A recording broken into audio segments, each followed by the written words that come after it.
Այն ջուրը, որը օգտագործում ենք մենք մի շարք համայնքներում եւ Հայաստանի Հանրապետության մի շարք բնակավայրերում,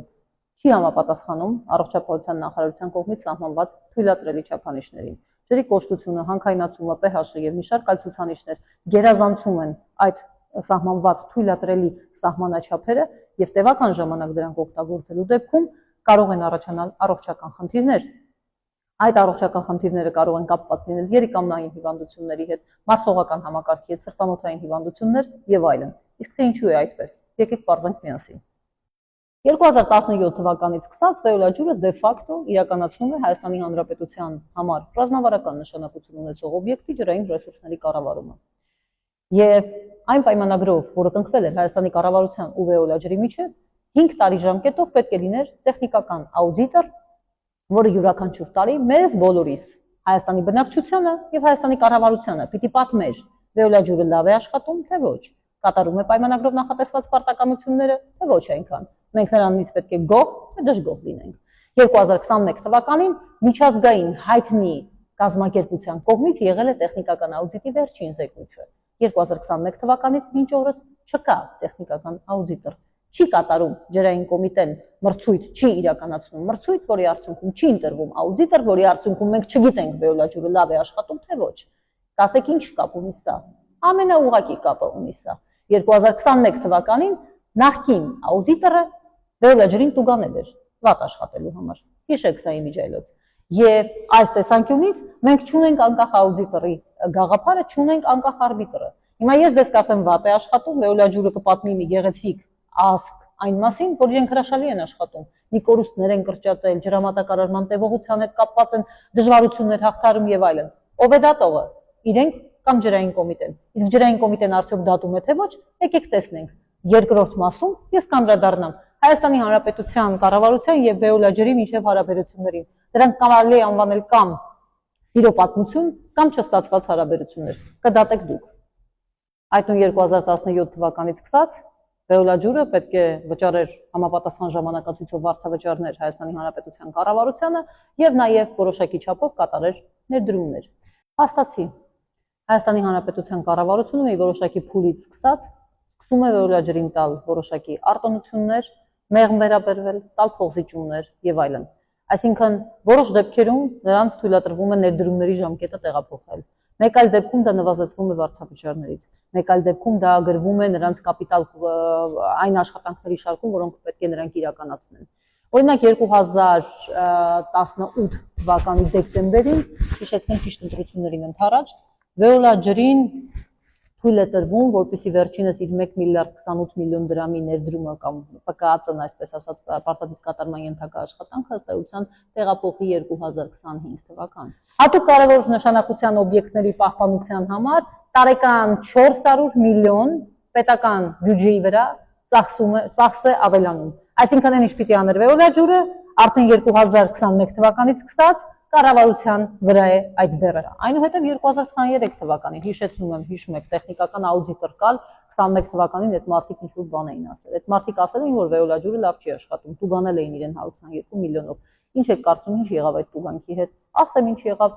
վեոլաջուրը չվճարեց այդ տուգանքը, ասացին, «Էդի գումարեք այն աշխատանքներին, որ մենք պիտի անենք»։ Հիշեցնեմ, որ այդ աշխատանքների կատարման ժամկետները պարբերաբար կամ ինչ-որ միտեղ սղվում են, կամ այդ աշխատանքների կատարման ժամկետները երկարաձգվում են։ Կարելի է անվանել հետագա բարելավում, որն այդպես էլ չի լինելու, որն այդպես էլ չի գալու։ Հա, այդուհետև, օրինակ, 2025 թվականին վերջին համաձայնագիրը, թվով 57-ն են դրանք,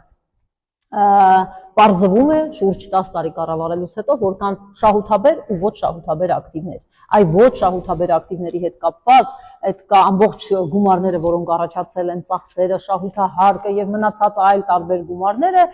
կարելի է իջեցնել հետին թվով իջեցնել 2023-24 թվականի վարձավճարներից եւ այսպես շարունակ։ Օրինակները բազմաթիվ են, այդ համաձայնագրերը բազմաթիվ են, կարող եք կարդալ ու տեսնել եւ դուք կհասկանաք, որ իրականում վեոլաջուրը ամեն ինչ անում է իմ գնահատմամբ, որպեսզի իր բնականon գործունեությունը շահույթը ոչինչ չտուշի, բայց Հայաստանի Հանրապետության քաղաքացին դրանից ոչինչ չի շահում։ Հայաստանի Հանրապետության կառավարությունը անընդհատ նրանց տալիս է ինչ-որ արտոնություններ։ Նույն այդ տեխնիկական աուդիտը, որ Վեոլա ջրի հաշվին պետք է կատարվել, Հայաստանի Հանրապետության կառավարությունը 2025 թվականի համաձայնագրով ասում է ես պետական բյուջեից դա կվճարեմ, դու հետո այնտեղ այդ աշխատանքներից մեջ ներառիր։ Հիմա այստեղ նորից վերադառնամ առաջին հարցին։ Բա եթե չկա տեխնիկական աուդիտը, բա եթե դուք չգիտեք իրենք իսկապես լավ են արել, թե վատ են արել, ինչի հիման վրա եք որոշում, որ այդ արտոնությունը պետք է իրենց տակ։ Որովհետև Տիկին Մարիաննա Շահինյանը ձեզ լավ է համոզում կամ իր կազմակերպության շահերից ելնելով հրաշալի փաստարկներ է ներկայացնում։ Ո՞րն է հիմքը, ինչի հիման վրա եք նման որոշումներ կայացնում ու անընդհատ ու ամեն պահ վարձավճարները, տուգանքները, չգիտեմ, ներդրումները, այդ ամբողջը երկարաձգում, հետաձգում, տեղափոխում ու էլ ինչ որ բաներ անում։ Եվ այս ամբողջը, սիրելի հայրենակիցներ, ինչի եմ այս ամբողջը պատմում, ես չէի պատմի, սա անհետաքրքիր թեմա ձեզ չէի մատուցի, եթե այս ամբողջը որպես հետևանք չբերեր նրան, որ մենք սպառում ենք ցածրորակ ջուր, որի համար մենք վճարում ենք, դա դեռ բավական չի, այդ ջուրն էլ չի համապատասխանում որևէ չափանիշի, ջրամատակարարման տևողությունը չի բարելավվում ու չի էլ բարելավելու, սա մի անգամից ասեմ, ոչ ջրամատակարարման տևողությունը ու ջորի որակը չեն բարելավելու, եթե չվատթարանան, մեծ հավանականությամբ մնալու են հենց այնպիսին, ինչպիսին կա։ Ասացի արդեն, ես փորձաքննության էի ուղարկել անանուն նմուշներ, պահպանելով բոլոր կանոնները, սա հատուկ Վեոլա ջրի համար եմ ասում, որ դրա վրա հիմնվելով ոչինչ չասեք։ Տարբեր համայնքների ուրեմն ջրեր, ընդ որում ինչպես դուք եք ասում ամառային, այնպես էլ ձմեռային ժամանակահատվածում, հա, եւ պարզվում է, որ